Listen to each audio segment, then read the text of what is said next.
له ژړۍ تر ډهلي پورې د شونډوخاني انګورو لیږد. دغه انګور د هندوستان تر مارکیټونو پورې 48 ساعته وخت نیسي چې د هندیانو خولې خوږې کړي. اوس دغه یخچال لرونکي ګاډي د ژړۍ د باغونو انګور په هماغه رنګ او خوند د هند او پاکستان تر بازارونو پورې رسوي. یخچالي موټرانو یې یخ یې ساتي، تازه یې ساتي او تازه یې تر مارکیټو پورې رسولی شي. که ګټه نه وه تاوان مو هم سږکال انشاءالله زه فکر کوم چندانې نشته. د کندهار شونډوخاني انګور د معیاري بسته‌بندۍ او غوره کیفیت له کبله سږکال د هندوستان د 2 سترو ځنځیري پلورنځیو بیګ بازار او سپینسر ته هم لاره موندلې ده. سږکال د پاکستان په بازارونو کې هم د 15 کیلوي کارټن انګور بیه له 1500 تر 2000 کلدارې پورې وه چې په تېرو کلونو کې له 0 تر 1300 پورې پلورل کېدله. اوس سوداګر او باغ لرونکي د لارو د بندېدو او په ځنډ د محصولاتو د رسیدو ویره نه لري.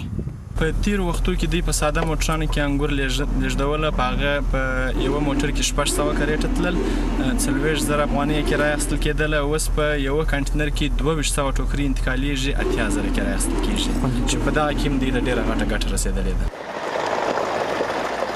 کندهاري سوداګر تمه شي چې د پاکستان او هندوستان مارکیټونو ته به څه باندې 100,000 ټنه انګور ولېږي.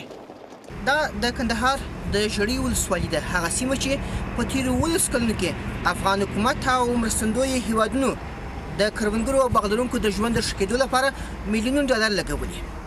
خو د دې ټولو سره سره کروندګر او باغ لرونکي د دې تازه میوې د خوندي ساتلو لپاره لا هم هېڅ امکانات په واک کې نه لري، ځکه نو په مارکیټونو کې بیې لوېدلې دي.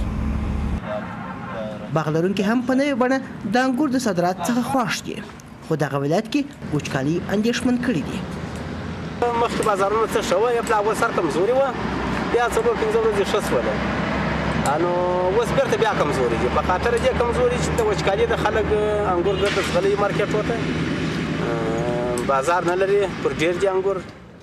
د کندهار انګور هم د دغه ولایت د انارو په څېر کرار د سیمې په بازارونو کې خپل ځای مومي او دغه محصولات د افغانستان بل غوره تصویر نړیوال ته ښیي. مامون دراني، BBC کندهار.